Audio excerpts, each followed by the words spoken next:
Hi, my name is Blake and I own Crawlspace and Foundation Repair based out of Virginia Beach, Virginia. Been under thousands of homes. I got my engineering degree from JMU, go Dukes, and my full-time career has been in Crawlspace and Foundation Repair for several years now, so I've been told I do a good job of making things simple and easy to understand.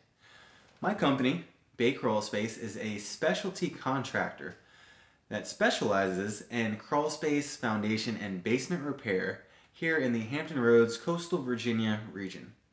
Anyways, thank you for joining me. I'm going to share with you some great insights that you should know about crawlspace repair in Virginia. All right, everybody. So we're here in a crawlspace that where we installed a water management system and some additional floor supports. Since everything begins with the foundation and is supported bottom to top, let's start with that. Behind me is the block wall that separates the crawl space under the home from outside. And this outside wall is supported by a large concrete footing, goes around the entire outside perimeter of the home. That's what we call the foundation. And fortunately for this home, foundation is healthy, so that's great. But in our profession, we do like to distinguish between the foundation footing that supports the outside of the home and the internal structure of the crawl space. They actually operate independently from each other and experience completely different problems. Foundation itself is made of concrete and is completely underground, so if you have a foundation problem, you usually are able to see cracks in the brick, cinder block, or even the walls inside on a perimeter wall, of course, that indicates you have a foundation problem. One common mistake people make is to confuse foundation cracks with swollen lentils.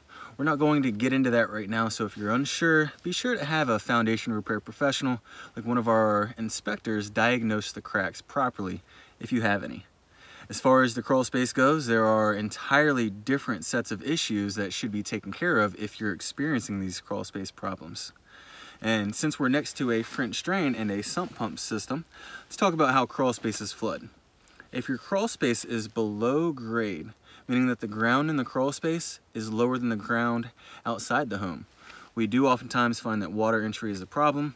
It is common, but it is not a good thing. Water can find its way under a house through the walls, leaving stains on the walls, or even from under the ground due to something called hydrostatic pressure. The moisture from water entry can cause significant problems for the health and integrity of the home and should be addressed separately from other moisture solutions like vapor barriers or encapsulation systems. We actually installed a French drain with sump pumps in this crawl space, so let's move on and take a look at the internal structure of the crawl space. Alright, so in the crawl space, the floors, the walls, your whole living space, and everything up to the top of the roof is being supported by the crawl space structure, everything we're looking at here. And once again, everything is supported bottom to top. So if we have problems down below, we do oftentimes see the issues inside the house, but not always. So that's why it's important to always keep an eye on the crawl space. Basically, everything starts with the footings. For most homes in our region, the floor framing, right, everything is supported by Cinderblock Piers, like you see here, which are supported by individual footings underground. And those are basically underground poured concrete foundation squares. All right, to give you an idea of their strength, a typical 24 by 24 12-inch footing with normal soil conditions should support 6,000 to 8,000 pounds. These footings do, however, sink sometimes for a variety of reasons.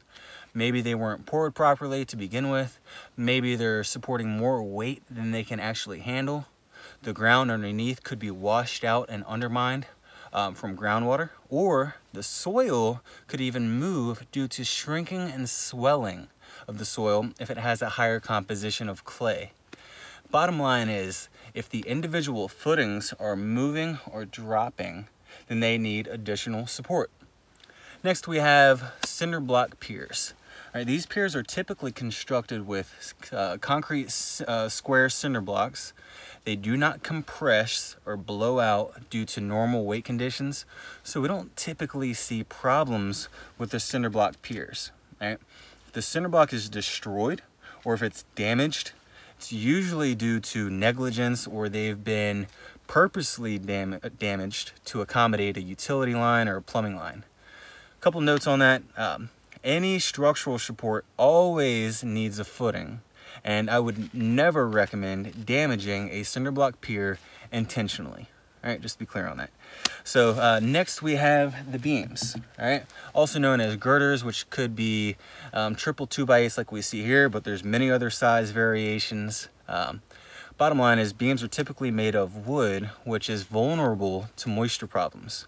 With long-term exposure to moisture, any wood framing in the home can experience mold or fungal growth, which is not healthy for the home and can cause further damage to the wood. Wood destroying fungus is a thing. Wood rot does occur with moisture, which often needs to be repaired or replaced by an experienced specialty carpenter like our production teams. The structural support diminishes with moisture, which can show up in the form of bowing, sagging, bouncing floors, or wall cracks are pretty common. And we also see compression, which is where the wood would be wet and weakened and can start to shrink and compress under the weight of the home. So if you can picture that. Floor joists experience all of these same problems, right? With moisture, and so can the subfloor, the sill plates, or the bandboard. Really any wood member in the crawl space. Moisture is not good. Big picture, I'll sum it up very simply. Movement of any kind is not good, whether it's outside the foundation, the Cinderblock piers, beams, joists, or anything else. Rule of thumb says if something is moving that shouldn't be moving, it needs additional support, right? Makes sense. Next to movement, excessive moisture is bad for the home.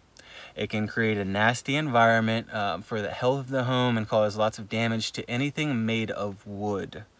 All right, moisture from water entry should be addressed separately from moisture from the damp earth and separately from moisture from humid conditions outside, especially if you're in a humid climate like we have here in the Hampton Roads area. Okay, our company offers free inspections from highly trained inspectors, so if you do live within 50-mile radius in any direction from our Virginia Beach location, please give us a call. We're happy to help. Come out, do a free inspection, take great care of you, and you know, if you need to find us, our contact information will be below in the description. So thank you for watching, and feel free to leave any comments or questions below. We always do our best to help and look forward to meeting some of you. So hope that's been helpful, and look forward to seeing you on the next videos. Appreciate it. Have a great day.